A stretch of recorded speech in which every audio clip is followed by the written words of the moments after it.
હરે કૃષ્ણ. આપણે વાંચી રહ્યા છીએ પુરુષોત્તમ માસનો અધ્યાય અને વાર્તા.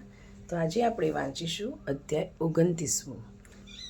તો સૂજી કહેવા લાગ્યા, હે ઋષિઓ, વાંદરાના મનનું સમાધાન કરવા પુણ્યશીલ અને સુશીલ કહેવા લાગ્યા કે હે મહાભાગ, તમારાથી જાણે અજાણે પુરુષોત્તમ માસના ઉપવાસ તેમજ સ્નાન થયું છે. તેણે ફળોને જમીન ઉપર ફેંકેલા, તેથી ઘણા જનોએ ખાઈ તૃપ્ત થયેલા. વળી ઝાડ પરથી પડતા તીર્થમાં જ 5 દિવસનું સ્નાન થયું, તેથી તમે મહાપુણ્યશાળી છો. આ સાંભળી વાનર કાલર પર્વત પર જ બીજા અધિપતિઓ લતા ફળો ફૂલો વગેરેને નમ્યા અને વિમાનમાં બેસી ગૌલોકમાં ગયા.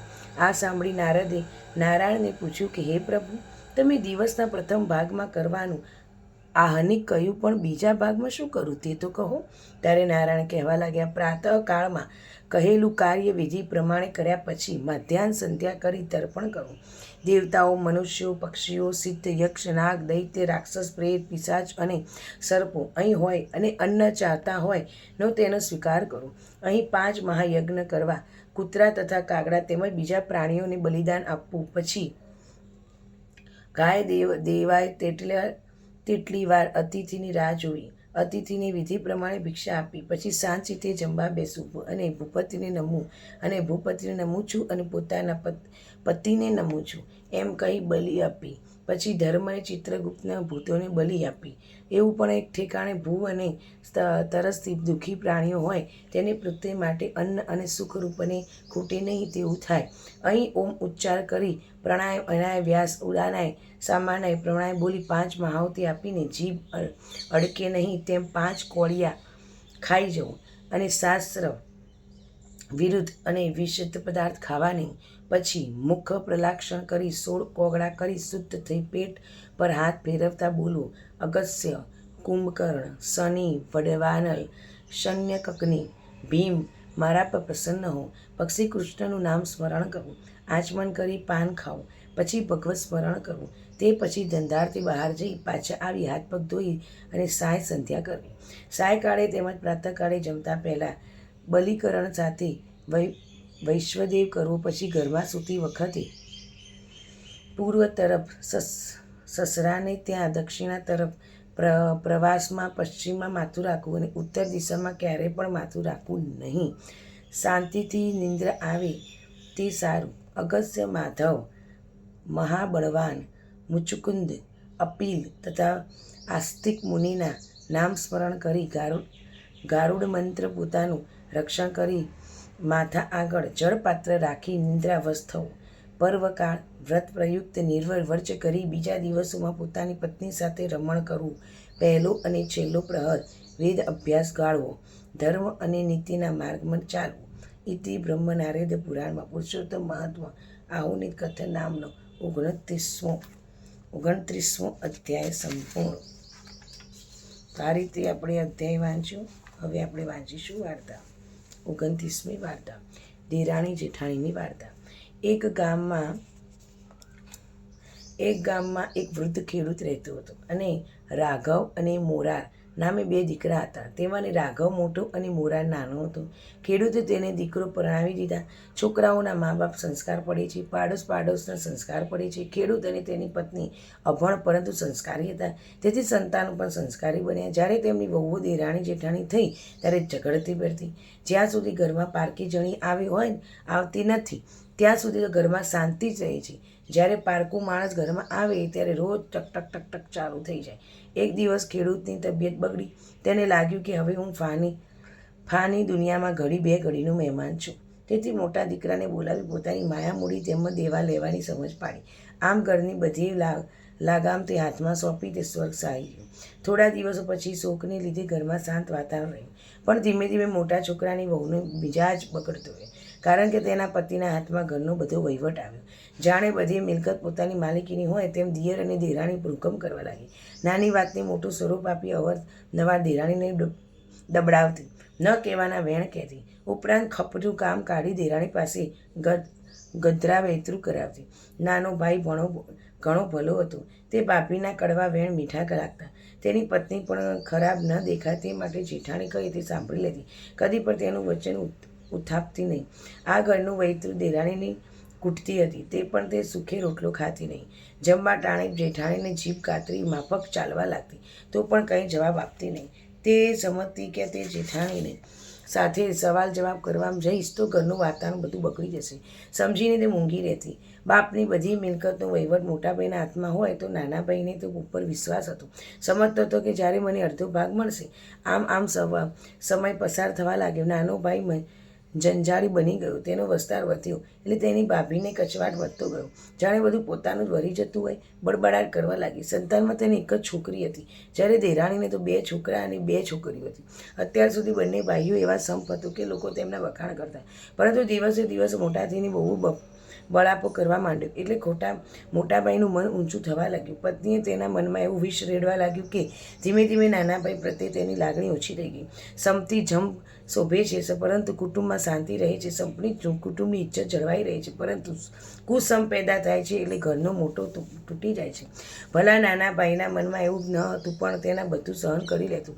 કદી પણ એવું વેણ ઉચ્ચાર ભાઈને ભાભીને ખોટો લાગે તેવું બોલતો નહીં. જેઠાણી હવે એની બજબરીથી બની હતી. દિયર દેરાણી પાસે ઘરનું મોટાભાગનું કામ કરાવી દીધી. છોકરાઓ પાસે પણ વેટ કરાવતી, કારણ કે ઘરનું રાજ તેને મળ્યું હતું. એક વેળા મોટાભાઈની છોકરી તેને નાના ભાઈના છોકરા વચ્ચે નજીવી બાબતમાં તકરાર થઈ. એમાં છોકરીનું ઉપરાણું લઈ જેઠાણીએ તેના પતિને એવું આડું અવડું સમજાવ્યું કે તેણે નાના ભાઈને બોલાવીને ઘરમાંથી જુદા કહેવાનો હુકમ કર્યો. નાના ભાઈએ મોટા ભાઈને ઘણો સમજાવ્યો, ભાઈ ભેગા છીએ તો બા બાપની આબરૂ રહેવાની છે, છૂટા પડી જશે તો આબરૂ જવાની છે, આપણું નાક કપાઈ જશે.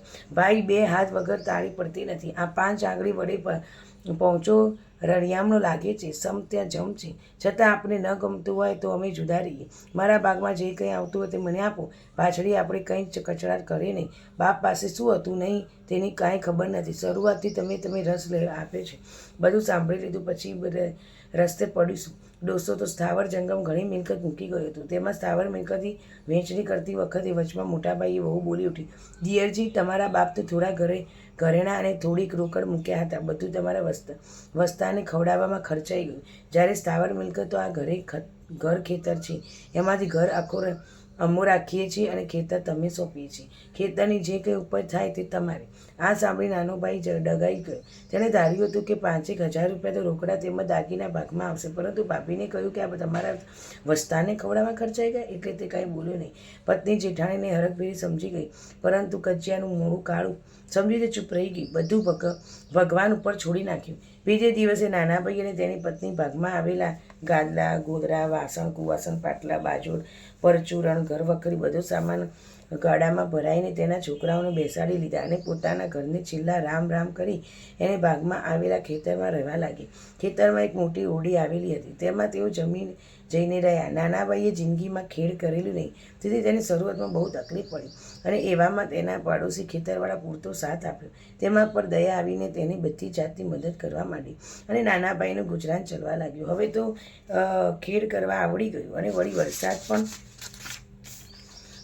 પણ સારો હતો. સોના જેવો વરસ્યો હતો, તેથી સારો પાક થવાથી આશાને તેને કંઈ હિંમત આવી અને દર વર્ષે જો આવી બનવું પાક થશે તો થોડા જ વર્ષોમાં પૈસાદાર થઈ જશું. આવી આશા બંધાઈ, પણ પતિ પત્ની બધું ભૂલીને સુખ પર જીવન પસાર કરવા લાગ્યા. 1 વર્ષ આખો મહિનો પસાર થઈ માસમાં આવ્યો અને એ વેળાએ ખેતર પાકી ભરપૂર હતું, પણ તૈયાર થઈ ગયું. 3 માલની લેવાની આળસ હતી. જો સમય લાવી લેવામાં આવે તો ધાન્ય ઢગલો થઈ જાય, પણ એ માટે નાનો ભાઈ વિચાર કરી રહ્યો હતો કે ત્યાં તેની પત્નીએ કહ્યું, આપણે વખતે પુરુષોત્તમ મહિનો નાવો છે અને બની શકે એટલું ધર્મ ધ્યાન કરવું છે. મહિનો ખેતરનું કામ થોભાવી રાખો અને બળદિયા પર આરામ રાખશો.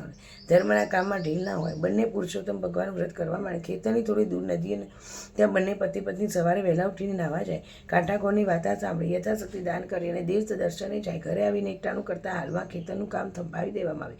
તો પણ અવારનવાર નાનો ભાઈ ખેતરની તપાસ કરી આવતો, કારણ કે તે ખેતર પાકથી લચી ગયું હતું. તેથી હરમખોર પાક લઈ લઈને તેને પોતાની બધી મહેનત ચડી જાય.